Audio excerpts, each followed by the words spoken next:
Good morning to you today. It is Wednesday, March the 4th today, and our daily Devo is entitled, God is with us in the furnace. I'll give you three guesses who it's going to be about. The first two don't count. God is with us in the furnace. Daniel, there's another clue. Daniel chapter 3, verse 17.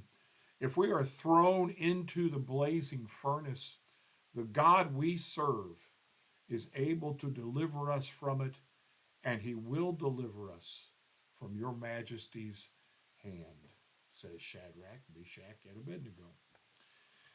The thoughts on this from Tim Keller. In perhaps the most vivid depiction of suffering in the Bible, in the third chapter of the book of Daniel, three faithful men are thrown into a furnace that is supposed to kill them. But a mysterious figure appears beside them. The astonished observers discern not three but four persons in the furnace, and one who appears to be the Son of the gods. And so they walk through the furnace of suffering and are not consumed.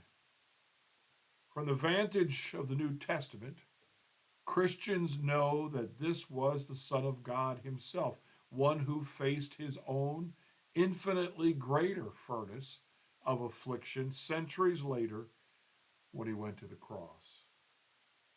This raises the concept of God walking with us. It raises it to a whole new level. In Jesus Christ, we see that God actually experiences the pain of the fire as we do. He truly, truly is God with us in love, in understanding, and in our anguish. He plunged himself into our furnace so that when we find ourselves in the fire, we can turn to him and know we will not be consumed, but will be made into people great and beautiful. I will be with you, your troubles to bless, and sanctify to you your deepest distress. Now, that doesn't tell me that that's a Bible verse.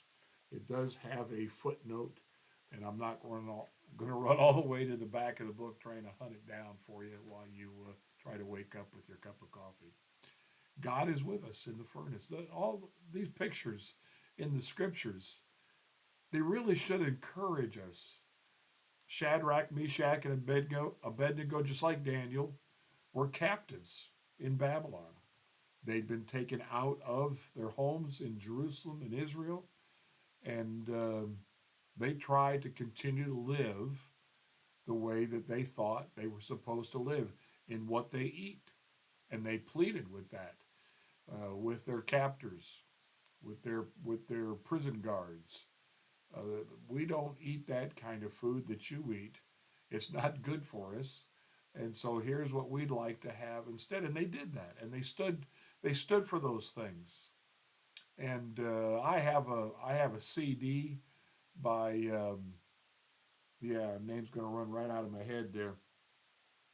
But the title of the CD is No Compromise, and it is has a picture. Remember the king in Babylon? He wants to be worshipped above everybody else. That just seems to be a terrible thing for people in that kind of leadership. They want to be worshipped by everybody. And so he builds this. He doesn't, but he has it built for him. This image, special metals of of, um, of stone. It was just a huge statue of him,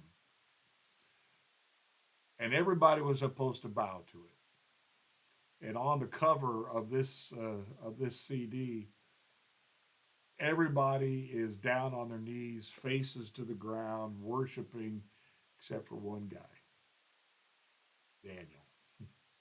He finds himself in a lion's den. And in his case, it wasn't about walking through the fire, it was about God coming down or sending an angel down to shut the mouths of the lions in that den. And once again, the king is shocked because he didn't really want to do it. He had an affinity for Daniel. Daniel was a good prophecy explainer or a dream explainer as well. And he didn't really want to do that to Daniel, but he'd made the law and he had to keep it. So when he went the next morning, found Daniel still fine, no problems, not even a nibble on him from the lions. He knew God was there. When Shadrach, Meshach, and Abednego have a fourth party show up in the furnace, and their clothes don't even smell of smoke when they come out, the king knows, wow, these people's God is really something. He is very special, and he does. He kind of comes to his senses a bit by the time we're done with Daniel. But those kind of stories we should really focus on, especially when we're going through difficulty, especially when we feel as though what's going on in our lives,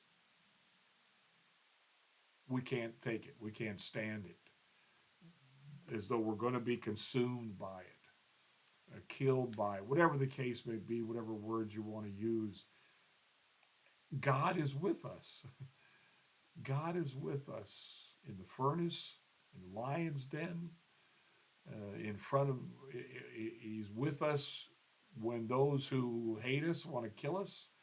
Again, lots of those things happen in the scriptures. And that's why we need to read our scriptures. It's why we need to be in them. It's why we need to be remembering them, the imagery of it all. And when we allow that to sink in so that those kinds of things dominate our thinking and also dominate our emotions, we can have a peace. He will never leave us. He will never forsake us. That's a promise. And our God cannot. It is impossible for him to lie. You can count on our God. He's always there, always with us. Don't ever forget that. Don't ever forget that. Blessings to you today on this Wednesday. And remember, God is with you. Blessings.